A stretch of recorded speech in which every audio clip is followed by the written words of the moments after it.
Hey everyone, welcome back to the channel. If you're new here, I'm a board certified family physician, and I've been practicing in the US for over a decade. Today, I want to share a story that really stuck with me. It's not a feel-good story, but it's one I think about every single time I see patients spending hundreds, sometimes thousands of dollars on supplements that promise the world but deliver exactly the opposite. And honestly, it breaks my heart every time because here's the truth. A lot of what's sold as rejuvenation, detox, or natural vitality is actually just a fast track to harming your kidneys. And that's not a scare tactic. That's science that's peer reviewed, evidence based, published in medical journal science. So today I want to walk you through what really happens, why it happens, and most importantly, what we can all do to protect ourselves. So let me tell you about a patient I'll call Mr. Chen. He's in his early 60s, retired, very successful, built his own textile business from the ground up, literally from nothing. He started with a small workshop, worked 18-hour days, did everything himself, but like a lot of us, he spent his 40s and 50s running on caffeine, stress, and very little sleep. He was the classic workaholic, late nights, business dinners, way too much alcohol, way too much pressure, way too little time for himself. By the time he hit 60, he had made his money. Sure, he had built something real, but his body was paying the price. And like many men his age, what really bothered him wasn't the fatigue or the aches. It was feeling like he'd lost his edge. Low energy, low drive, just not feeling like himself anymore. And that scared him. It scared him a lot. So he started looking for answers. He asked around, talked to friends, did some research online. And he ended up buying a very expensive, and I mean very expensive, herbal wine blend that supposedly contained rare animal parts plus several large jars of dark pills from overseas. The seller told him it would restore his vitality, boost his stamina, and make him feel 20 again. They used all the right words, ancient formula. Time-tested royal secret. And how did he take it? Every morning and every night, a glass of the wine and the pills on schedule like clockwork. He was disciplined about it because he really believed it was going to save him. He had faith in it, and for the first week it worked, or at least it felt like it worked. He felt flushed, warm, full of energy, like he could take on the world. His face was red, his hands were hot. He didn't even feel the winter cold. He was sleeping less but feeling more energetic. He felt so good that he started sharing it with his friends, telling everyone, "This is the real deal. I've found the fountain of youth." He was proud of it. He felt like he'd cracked the code. He was even thinking about investing in the company, but within 6 months, things turned scary, really scary. He woke up one morning with ringing in his ears, loud, constant buzzing, like a cicada stuck in his head, like a high-pitched electrical current that wouldn't stop. It was there when he woke up. It was there all day. It was there when he tried to sleep. His ankles were so swollen that he couldn't get his shoes on. He had to wear sandals in the middle of winter, and when he pressed his finger into his shin, the dent stayed there for several seconds. That's called pitting edema, and it's not normal. It's a red flag. It's your body waving a big bright flag saying something is very, very wrong. Pay attention now. That's when he came to see me. He was scared. He was confused. He didn't understand how something that made him feel so good could be doing so much harm. His lab results were alarming. His creatinine was over 3 times the normal limit. His GFR, that's glomerular filtration rate, the best measure we have of overall kidney function, was below 15%. 15, that's not a little low. That's not. Let's keep an eye on it. That's let's talk about dialysis territory. The hospital team was already planning for vascular access and possible dialysis. He was looking at a lifetime of 3 or 4 sessions a week, hooked up to a machine for hours at a time just to stay alive. His whole world came crashing down in that one appointment. He sat in my office, tears in his eyes, and said, "But I spent thousands of dollars on the best supplements. I bought the most expensive ones. I thought they would protect me. I thought they would make me healthier. How could this happen?" And I looked at him and said, "Mr. Chen, you didn't nourish your kidneys, you borrowed against them, you took out a high-interest loan on your health, and now the bill has come due. Your kidneys were like a savings account with only $1,000 left in it. That was your emergency fund, your life savings, and instead of saving, instead of investing wisely, you took that money and went out and bought a sports car and a yacht. You had a great time for a little while. You felt like a king, but now the account is empty. Now you're in the red." Now, I know that sounds harsh, but I say it with love because this is one of the most important lessons I've ever learned as a doctor. Your kidneys are not a battery you can just recharge with a quick fix. They're more like the foundation of your house. If the foundation cracks, you don't just paint over it. You don't put a rug on top and pretend everything's fine. You don't just hope it holds. You have to stop the damage first. You have to address the root cause. You have to reinforce the structure from the ground up. You have to figure out what went wrong and fix it step by step. In medical terms, what happened to him is classic. Those products put his sympathetic nervous system into overdrive. Think of it like flooring the gas pedal while the engine is already overheating. His kidneys couldn't keep up with the blood pressure spikes. The dehydration, the constant strain on his blood vessels, those products contain stimulants, some of them natural, some of them synthetic, that just kept pushing his system harder and harder. They were like pouring gasoline on a fire that was already burning too hot. And over time, that strain turned into irreversible damage. That's not natural. That's not holistic. That's not healing. That's just high risk, plain and simple. It's playing Russian roulette with your health. And honestly, I see versions of this every single week in my clinic, not always from herbal blends. Sometimes it's from over the counter pain relievers taken like candy, or from skipping water and drinking iced coffee all day, or from running on 4 hours of sleep and thinking, I'll catch up on the weekend. Sometimes it's from a combination of all of the above. The human body is incredibly forgiving right up until the moment it isn't. And that moment can come faster than you think. So today, I want to break down the 3 biggest kidney killers I see in American adults, things that are hiding in plain sight, things that most people don't even realize are harmful, things that are sitting in your kitchen cabinet or your refrigerator right now. And more importantly, I'm going to tell you what we can do about it, because the good news is your kidneys are incredibly resilient. They want to recover. They have an amazing capacity for healing if we just give them a chance, if we stop doing the things that are hurting them. Killer number 1 over the counter pain relievers. I know. They're in every medicine cabinet. They're easy, they're cheap, and they work. You can buy them at Walmart, at CVS, at Target, at the grocery store checkout line. They're everywhere. And because they're so accessible, we tend to think they're completely safe. We think if they sell it without a prescription, how dangerous could it really be? But here's the catch. NSAIDs like ibuprofen and naproxen reduce blood flow to your kidneys. That's fine if you take them once in a while for a headache or a sprained ankle. That's what they're designed for, short-term, occasional use. But if you're popping them daily for back pain, arthritis, or just because it helps me get through the day, you're putting your kidneys under constant chronic stress. You're essentially asking them to work with less blood, less oxygen, less nourishment day after day. Let me translate that into everyday language. Imagine your kidneys are a coffee filter. Actually, imagine they're a really expensive, really sophisticated water filtration system for your entire body. They're constantly filtering your blood, removing waste, keeping the good stuff in, balancing your electrolytes, regulating your blood pressure, producing hormones that help your bones and your red blood cells. It's a non-stop job, 24 hours a day, 7 days a week, 365 days a year. It never takes a day off. When you take an NSAID, it's like putting a clamp on the hose that feeds water to that filter. Less water flow means less filtration, and over time some of that waste starts to build up and the filter itself gets damaged. In medical terms, we call this drug-induced kidney injury or interstitial nephritis. It's real, it's well documented in every major medical journal, and it's completely preventable. Not treatable, preventable. That's the key word. The CDC and the American Kidney Fund both recommend using these medications only at the lowest effective dose for the shortest time possible. And if you have high blood pressure, diabetes, or you're over 65, talk to your doctor before using them regularly. Seriously, I'm not saying never take them. I take them myself sometimes when I have a bad headache or a muscle strain from working out,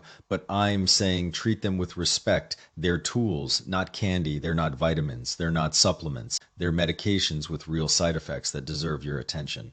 What I tell my patients is pain is a signal. It's not the enemy. It's your body saying, hey, something's wrong here. Pay attention to me. Masking that signal without addressing the root cause is like turning off the check engine light without looking under the hood.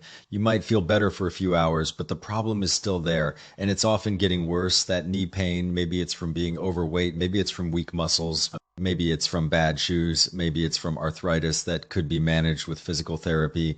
That back pain, maybe it's from sitting all day, maybe it's from a mattress that's too soft, maybe it's from stress causing muscle tension. There are so many things we can address before we reach for a pill, so many things. So if you're reaching for pain relievers more than twice a week, please talk to your doctor. There are often safer alternatives, especially for chronic conditions like osteoarthritis. Physical therapy, topical creams like capsaicin or diclofenac gel, even simple weight loss can make a huge difference. Acupuncture works for some people, massage works for others. We have options. We don't have to default to pills. And if you absolutely need something, acetaminophen, Tylenol is generally safer for kidneys, but it has its own risks, especially for the liver. Too much Tylenol can cause liver failure.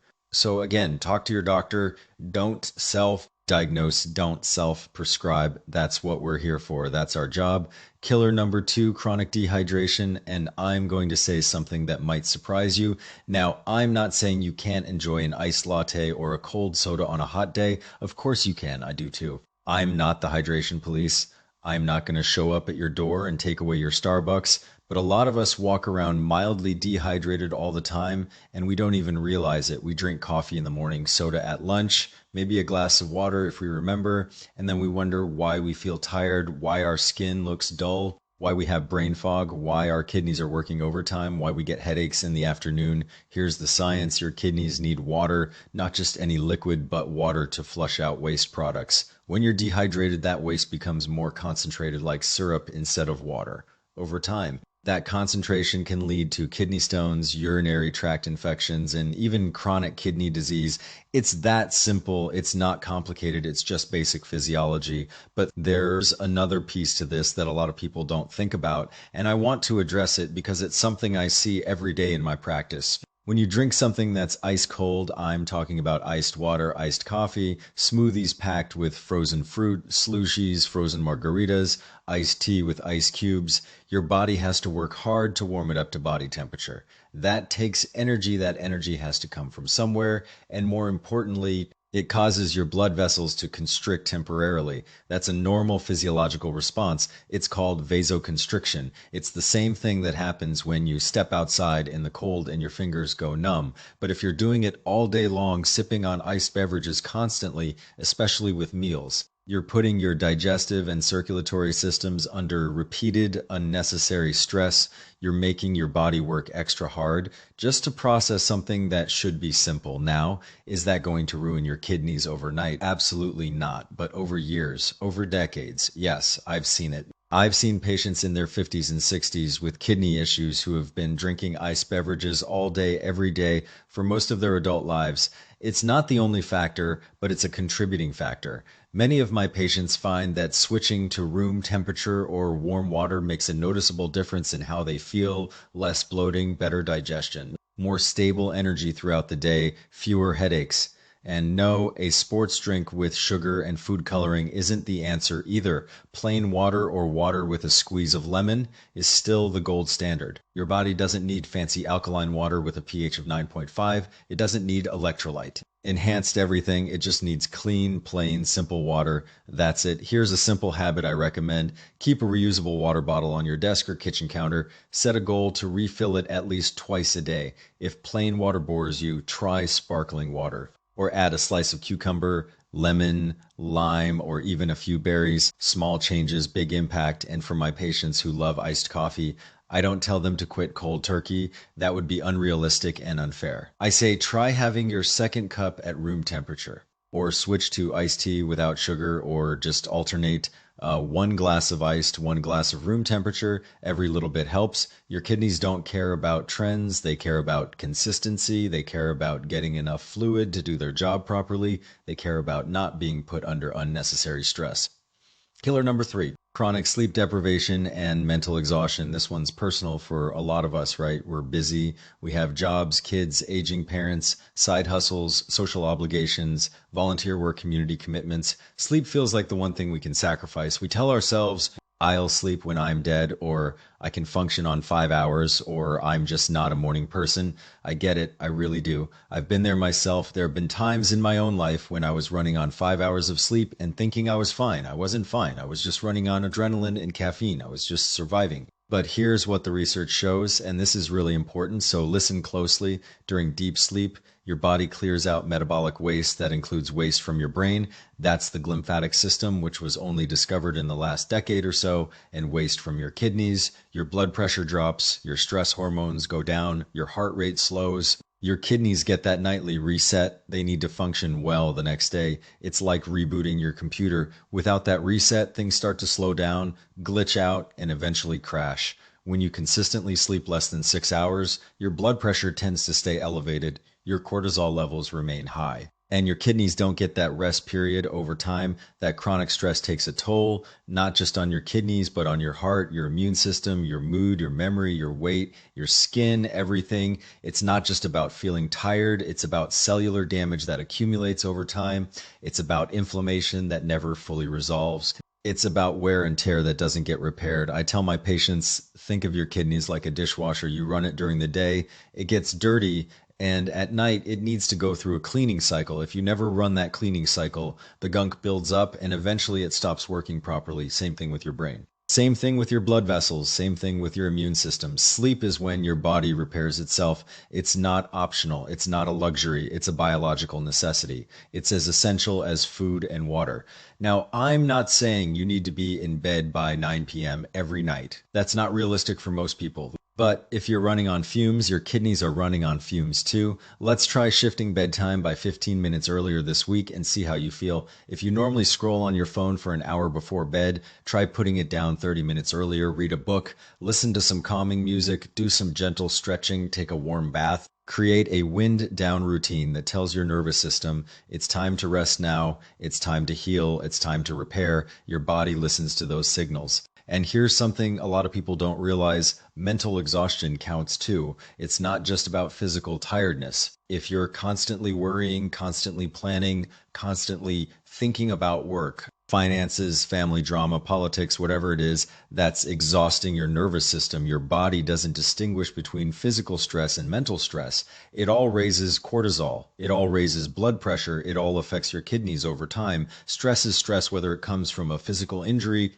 an emotional trauma, or an overdue bill. Your kidneys don't know the difference. They just know they're under pressure. So please give yourself permission to rest, not just sleep, but true rest. A quiet walk without your phone, a few minutes of deep breathing, just 5 minutes of slow, deep breaths can lower your cortisol significantly. I've seen it in studies and I've seen it in my patients. A hobby that has nothing to do with productivity. Doing nothing is not lazy. Doing nothing is restorative. Doing nothing is healing. Your kidneys will thank you. Your heart will thank you. Your whole body will thank you. Now, before anyone panics, let me say this. Our bodies are incredibly resilient. The kidneys are amazing at recovery. If we give them a chance, I've seen patients with GFRs in the 30s bounce back to the 50s just by making these changes. I've seen patients avoid dialysis entirely by changing their habits. I've seen people turn things around when everyone thought it was too late. It's not magic. It's not a miracle. It's just giving your body what it needs to heal. It's removing the obstacles and letting the body do what it's designed to do.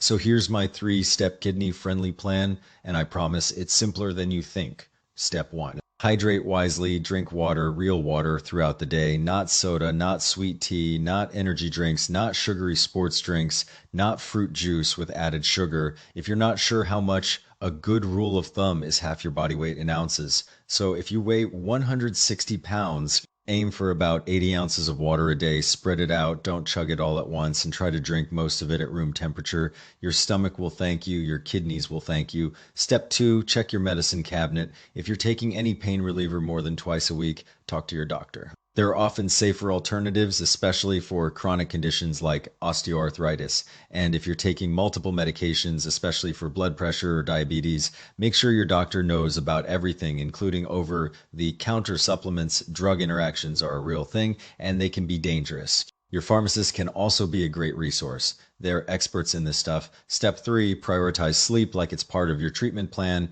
Because it is, aim for 7 to 8 hours of quality sleep each night. Create a wind down routine, keep your bedroom cool and dark, and avoid screens for at least 30 minutes before bed. Your kidneys do their best work while you're resting. Don't cheat them of that time. Don't treat sleep as optional. Treat it as essential. And if you want a quick way to check in with your body, here are 3 simple self-checks I give my patients. Things you can do at home. No special equipment needed. No medical training required. Check your morning urine when you wake up and go to the bathroom. Take a look before you flush.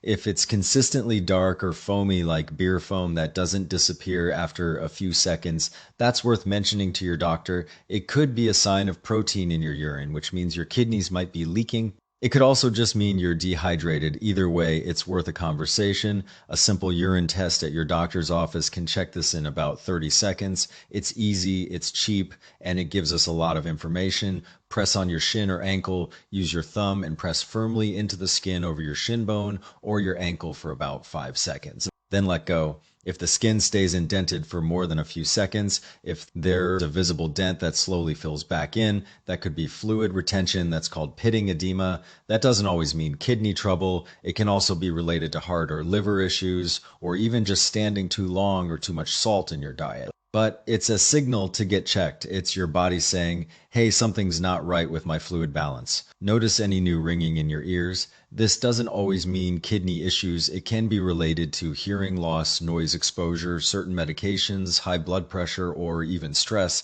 but it's worth bringing up at your next visit. It's one of those little things that often gets ignored, but can be a clue to something bigger. Sometimes it's nothing, sometimes it's something. Either way, it's worth mentioning.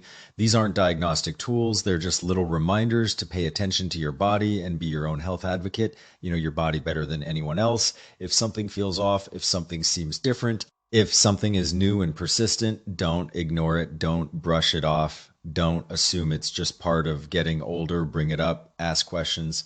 That's how you stay healthy. Look, I get it. We all want a quick fix. We all want to feel better yesterday. I've had patients tell me, doctor, just give me a pill. I don't have time for all this lifestyle stuff. Just fix me and let me get on with my life. And I understand, I really do. Life is busy. Life is complicated. Life is demanding. But here's the thing. The real power isn't in a pill or a powder or an injection. It's not in a $200 bottle of something from a website. It's not in a detox tea or a cleanse. It's in the daily choices, the glass of water, the extra hour of sleep, the walk after dinner instead of scrolling on your phone, the decision to ask your doctor about alternatives to pain relievers, the commitment to making small, sustainable changes. Those small choices add up. They compound over time, just like interest in a savings account. They become habits, and habits become health.